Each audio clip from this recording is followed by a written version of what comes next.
रहे हैं DC news. मैं जैसे ये कह रही हूँ, जैसे आप खेती करते हैं तो क्या खेती में भैया आपका जीवन पूरी तरीके से घर आपका चल जाता है? अब मैंने पढ़ाई नहीं की, पहले गरीबी थी, मेरे पिताजी नहीं पढ़ा पाए उतना, तो अब हम क्या करेंगे ये बताओ। जब नहीं नौकरी है तो खेती ही तो करेंगे, खेती से गुजर बसर कर रहे हैं। खेती के अलावा कोई और कमाई का स्रोत है? कोई स्रोत नहीं, खेती मेन खेती। अच्छा, आपके घर में और कौन कौन है भैया? हमारे घर में हम हैं, 2 बच्चे हैं, बीवी है। माता पिताजी आपके भैया? हो चुके, बच्चे पढ़ने जाते हैं। तो कभी आपने सोचा है कि बच्चे पढ़ रहे हैं तो बच्चों को भी क्या खेती ही कराएंगे या कुछ और कराने का इरादा है आपका भैया? नहीं, बच्चे पढ़ रहे हैं हमारे, अब उनके पढ़ के निकलेंगे स्कूल से, अब उनको जो करना हो वो करेंगे। नहीं, आपने जैसे बताया जो करना हो करेंगे, क्या कभी आपका भी तो उद्देश्य रहा होगा कि अपने बच्चे को मैं ये बनाना है? अब हम कम पढ़े लिखे हैं, लड़का हमारा पढ़ रहा अच्छी जगह। अच्छा, मान लीजिए जैसे आपका बच्चा बहुत अच्छा पढ़ लिख जाए और बहुत काबिल बन जाए तो आप उसको क्या बनाना चाहेंगे? अब दीदी जी ये बात क्या बताएं, अब जो जिस चीज़ में उसकी रुचि होगी, हम तो सोचते हैं हमारा कोई अगला भी अदरवाइज कोई भी सोचेगा कि उसका बच्चा आगे निकल के कोई अच्छा डॉक्टर बने, इंजीनियर बने, हैं? तो वैसा है माता पिता सोचता है, वैसे हम भी सोचते हैं। ये थोड़ी कहेंगे कि बेटा आओ खेती करो, अगर उसकी खेती है मेरे के बाद उसकी होगी, मगर अब उसका इच्छा होगी तो करेगा, नहीं इच्छा होगा तो नहीं करेगा। चाची जी, यहाँ जो ये आपका खेत है तो यहाँ पे जो आपने तरोई बोई है तो मतलब कैसे बोई है, कैसे क्या करते हैं, हमारे दर्शकों को आप बताइए। अब बोए का भाई, बोवा गवा मेहनत भाई, बिया बेसार परी, सब कुछ हुआ। अब जो हुआ तो आधे उनके आधे हमारे, वो हमारे लोगन के खेती बाड़ी तो है नहीं। क्या डालते हैं जमीन में आप जो बोया जाता है? खाद वाद लगाई जाती, गोबर वोबर, और इसके अलावा कुछ और? कुछ नहीं, बस दवा ववा डालते हैं जो कीड़ा उड़ा ना लगे। मतलब इस सीजन में और क्या क्या है बोने के लिए आपके पास? अब इसके बाद इसमें धान लगेगा, धान के बाद फिर आलू बोया जाएगा। भैया हमारे बता रहे हैं कि धान बोया जाएगा, तो धान इसमें कब से बोया जाएगा, हम अपने भैया से पूछते हैं। धान इसमें लगेगा वही जून जुलाई अगस्त में, जब बरसात शुरू होगी तब लगेगा। अच्छा, ये धान कब तक आपका तैयार हो जाइए भैया? ये वह अक्टूबर में तैयार हो जाएगा। इसकी कटाई कब से आप चालू करेंगे? वही अक्टूबर में, 1 महीने के अंदर सब कट जाता है। अक्टूबर में जब वो फसल तैयार हो जाती है, बस कट के फिर खत्म। अच्छा, ये कट जाएगा और उसके बाद कटने के बाद आप क्या करेंगे फिर धान को? बाजार में बेचते हैं, कुछ रख लेते हैं खाने के लिए, वो जो प्यार व्यार निकलती है उसको जानवरों के लिए रखते हैं, जानवर हैं घर में वो खाते हैं। इस खेत के आप मेन मालिक हैं? हाँ, मालिक हम हैं। अच्छा, तो आपके साथ और लोग भी हैं कि ये पूरा जो चावल इसमें से कटता है या पूरी तरोई कटेगी तो सब आप ही के उसमें आएगा? हाँ, तो सब आएगा ही, कई लोग इसमें बोए हुए हैं बटाई पे, खरबूजा अरबूजा, जैसे ये हम बोए हैं उधर सब बटाई दे दिए। अच्छा, इसके अलावा भी कोई आपका कारोबार है भैया? नहीं, कोई कारोबार नहीं, खेती ही, खाली खेती से आपका जीवन यापन होता है? खेती ही है।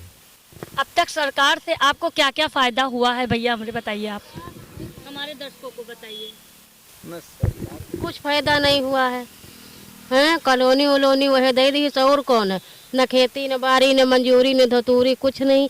ये हम खाओ, ये हम कमाओ, ये हम मर जाना है। हाँ, कोई बाहर का तो काम है नहीं, ये तो अपना काम है। अब मजदूरी के लिए क्या कोई नौकरी, जब कम आदमी कम पढ़ा लिखा है तो उसको नौकरी कहाँ मिलेगी? अब जैसे कहते हैं कि बेरोजगारी हो गई, पढ़े हैं 8वां 5वां, कहाँ नौकरी रखी? देखो भाई, हम दूसरे की मजदूरी करने नहीं जा सकते हैं, जो एक सिद्धांत हमारा है, ठीक है। हम मजदूरी क्यों करेंगे, हम अपना खेती में ही काम कर रहे हैं। अब इनको हम कहाँ भेज देंगे दूसरी मजदूरी करने की, जाओ तुम मजदूरी करो जाके। मजदूरी भी महंगी चल रही, 300 रुपये से नीचे लेबर नहीं लगती इसमें। अगर गुड़ाई करवाएंगे 300 रुपये पड़ता है, तब वो गुड़ाई करवाते हैं। 1000 रुपये मिलता है वो किसान सम्मान निधि, अच्छा। वो भी मिलती। और वो हमने करवाया था, वो अभी उसको क्या कहते हैं, अरे किसान क्रेडिट कार्ड भी बनवाया है और उसका जमा भी कर दिया। 7% था, अब वो 3% 4% सरकार को गया, 3% फिर खाते में वापस आ गया। और सुविधाएं तो बहुत हैं। मतलब आपको इस सरकार से काफी फायदा मिला। फायदा हर सरकार से मिलता है, सिर्फ जानकारी होना चाहिए। अच्छा, तो आप इस सरकार से संतुष्ट हैं कि आपको अच्छे से अच्छा फायदा मिल रहा है? अब थोड़ा डीजल उजल महंगा है, डीजल पेट्रोल तो तो इसके लिए कभी आप क्यों नहीं बोलते हैं? का बोली का हमरे हाथ है कि आपसे कही दी सरकार तो मद्दा कर दी। नहीं, ऐसा नहीं है कि हमारे हाथ में है, लेकिन फिर भी आप आवाज तो उठा सकते हैं कि बहुत महंगाई है पेट्रोल की। हाँ, तो उसके लिए तो महंगाई, बहुत महंगाई है, पेट्रोल डीजल तो महंगा है। सरकार को चाहिए कि थोड़ा बहुत हम लोगों की तरफ देखे। हाँ भैया, आप बताइए। काफ़ी चीज़ महंगी हुई, तेल हो गया, कड़वा तेल हो गया, पेट्रोल हो गया, डीजल हो गया, ये चीज़ महंगी हुई, किसान आदमी क्या करेगा। तो आप भैया, जब महंगा लग रहा है तो आप इसके लिए आवाज क्यों नहीं उठा रहे हैं कि महंगा है? सरकार से क्यों नहीं गुहार लगा रहे हैं? अकेले का हो तो उठे किया जाए, अब अकेले में क्या होगा, कुछ नहीं हो पाएगा अकेले में। अब कम से कम 10-20 लोग जब इकट्ठा होंगे एक जगह तब सरकार भी सुनेगी, अकेले की कोई नहीं सुनता है सरकार, तो अच्छा रहेगा। थोड़ा वो अपना घटा दे, वो जीएसटी वगैरह टैक्स जो लगा है, तो योगी जी अगर चाहें तो थोड़ा सस्ता हो जाएगा। अब बाकी नहीं होगा, बाबा जी की सरकार है, बाबा जी कुछ कर लें।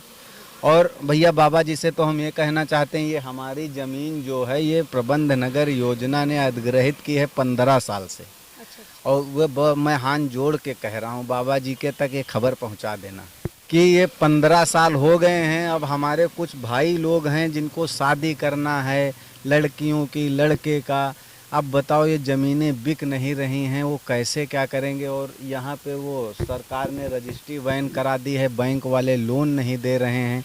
ज़मीन अगर लोन हो जाए तो उनका किसान क्रेडिट कार्ड बन जाए। बैंक में हम गए थे तो यहाँ का जो जितना ज़मीन है अधिग्रहित है, दाखिल खारिज सब बंद है, इसलिए लोन नहीं हो पाएगा। बैंक ने कहा जब ये हम इस पे बंधक नहीं बना पाएंगे तो लोन कहाँ हो जाएगा इस पे। मगर योगी जी से ये कहना है, मुख्यमंत्री जी से, कि यहाँ की ये प्रबंध नगर योजना को जल्द से जल्द निवारण करिए, या तो हटा दो इसको, यहाँ से हटा ले जाओ, या किसान अपनी अपनी ज़मीनें बेचें अपने हिसाब से, या तो सही मुआवजा दे दो। तो आप ये बात करने के लिए जनता दरबार में नहीं गए थे? जनता दरबार में जाओ, वहाँ कोई सुनता नहीं है। यहाँ धरना भी हम लोग दे चुके हैं।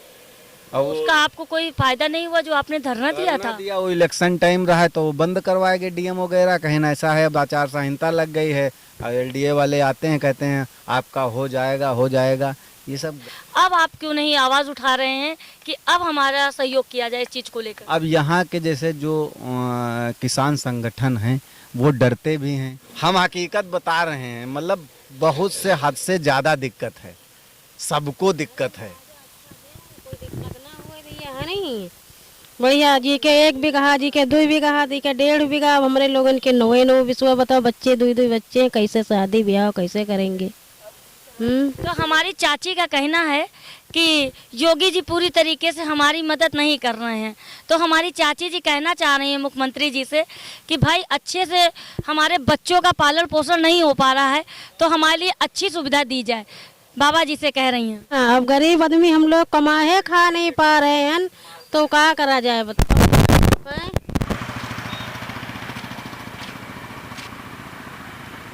किनारे हो दादा, देखो तोड़ के दे दे भैया, तोड़ दे। हेलो,